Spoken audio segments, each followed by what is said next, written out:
I initially thought, why does Lucid care if the $7,500 tax credit is canceled? Because your vehicles at over 80,000 are starting just there, I think, for the Gravity, aren't really eligible for it anyway. Yeah, they're ineligible through their price point, but there is a route through leasing where a customer would be technically eligible.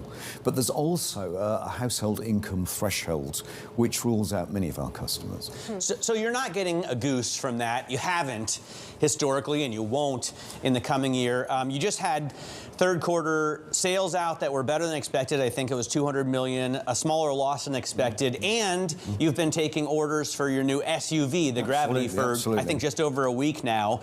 You've said you plan on selling 9,000 vehicles, if I'm not mistaken, this year. Manufacturing. So what do you expect for next year? Can you give us a little color after your first week of orders for the Gravity about what you expect in the future? Well, you're quite right, Matt. We've come off the third successive record quarter of deliveries, a record Q1, a record Q2, record Q3. We're assiduously working on our cost structure, and we're showing great results in that respect. Gravity is about to start production imminently.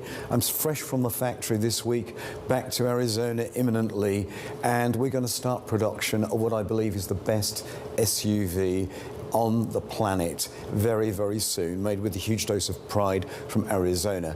And we haven't guided for next year's production numbers yet, but what we're seeing is growth in the deliveries of Air and the product that everyone's waiting for, the Gravity, coming. So I think there's a lot of good news to expect in 25. So we'll keep an eye out for that. I actually want to go back to what a Trump administration would mean for you in 2025 and beyond, because outside of the tax credits when it comes to leases, et cetera, it's clear that Donald Trump isn't really a fan of the EV industry. I know that he is best friends right now with Elon Musk, but that doesn't change his feelings about the EV industry.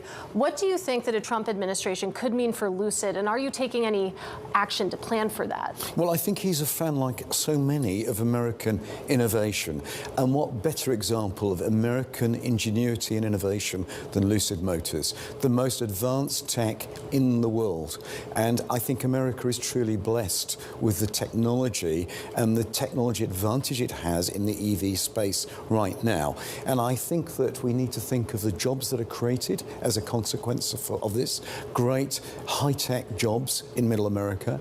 And you know, any incentive is truly an investment in the future American economy and jobs creation. So I think we should be cognizant of that.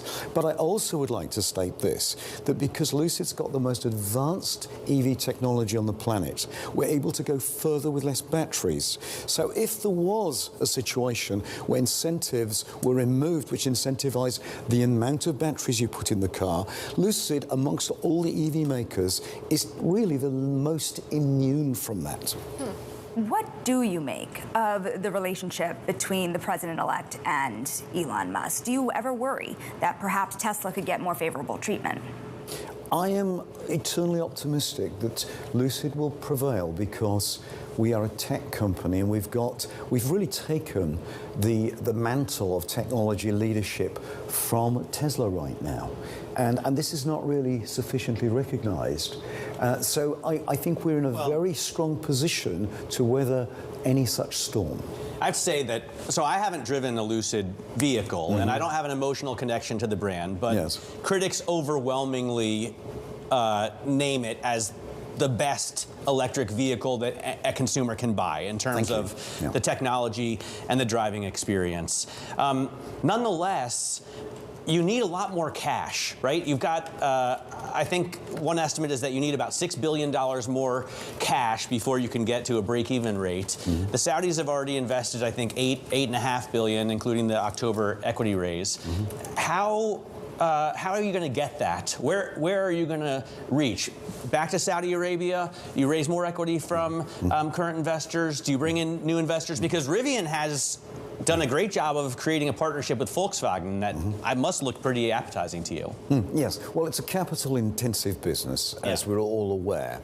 And we've always stated that we will entrepreneurially raise extra cash at appropriate times during the growth of the company. And the last raise, October's raise, is a great example of that, Matt. We raised nearly $1.75 billion, which really helps secure the future of the company. That gives us a financial runway well into 2026. And it's proven that with raising over $4 billion this financial year, this 2024, we've been able to do that when others have found it very challenging. And throughout that, the Saudis have stood shoulder to shoulder with us. And I think it's salient that they have gone pro rata with their ownership in the recent funding round. They've made a commitment to retain their percentage shareholding. So it's all about scale. And the scale comes in 4 steps. Brand awareness driving more Lucid Air deliveries, and we've seen successive quarter-upon-quarter record deliveries. Gravity accelerating that with a far greater total addressable market. This is the product that all America wants, the best SUV on the planet. Right. That's coming imminently. We're working on mid-size platform. That's our Tesla competitor. That's scheduled for start of production late 26. That's our $48,000 to $50,000 product. That's the big one for us. And many of my engineering team are already working full chat on that right now. Well, Peter, let's quickly talk about shares. We have less than a minute left with you, unfortunately, but they're hovering near a record low. You talk about this opportunity set that you have in front of you. What don't you think that the market is hearing? I think this is a long-term play. I don't think they're seeing the true value proposition. This is a technology play. It's been recognized, and it's about scale now and assiduous attention to costs. And that's what my team is focused upon.